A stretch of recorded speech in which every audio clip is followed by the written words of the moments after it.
Sir যোৱা কেইদিন আগত যিটো ঘটনা হৈছে যে এজন হিন্দু শিক্ষকে সংখ্যালঘু ছাত্ৰীক দ্বাদশ শ্ৰেণীৰ ছাত্ৰীক পলাই লৈছে, আপুনি ইয়াৰ বিষয়ে কি ক'ব?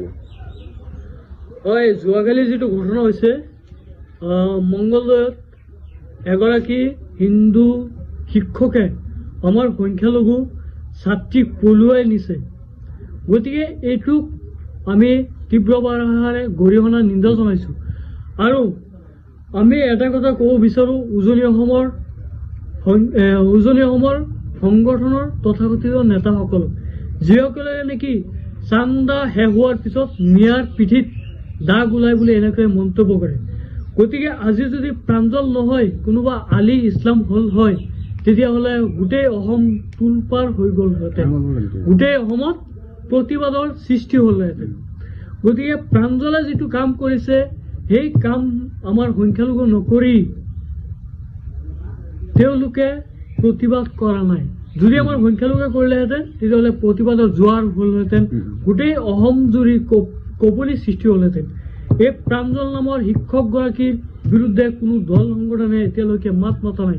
কিন্তু এই হিন্দুত্ববাদী সংগঠনসমূহে যিহেতু আমাৰ মুছলমান যুৱকে হিন্দু যুৱতী বা মহিলাৰ লগত প্ৰেম কৰিলে লাভজেহাত হয়, কিন্তু এই প্ৰাঞ্জল নামৰ শিক্ষকজনে আমাৰ সংখ্যালঘু দ্বাদশ শ্ৰেণীৰ নিজৰে ছাত্ৰীগৰাকী পলুৱাই নিছে।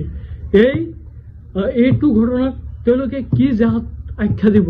আমি এইটো প্ৰশ্ন কৰিছোঁ উজনি অসমৰ তথা অসমৰ তথাকথিত হিন্দুত্ববাদী নেতাসকলক, যিসকলে নেকি এই ঘৃণনীয় এই নিন্দনীয় কামবোৰ প্ৰকাশ কৰি থাকে। কেৱল সংখ্যালঘুৱে অপৰাধ কৰা বুলি তেওঁলোকৰ চকুত পৰে।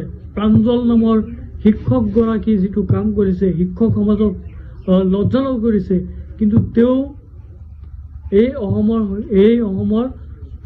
সংগঠনসমূহৰ চকুত নপৰে নেকি? গতিকে আমি নগাঁও জিলা নেমচে তীব্ৰ ভাষাৰে গৰিহণা নিন্দা জনাইছোঁ।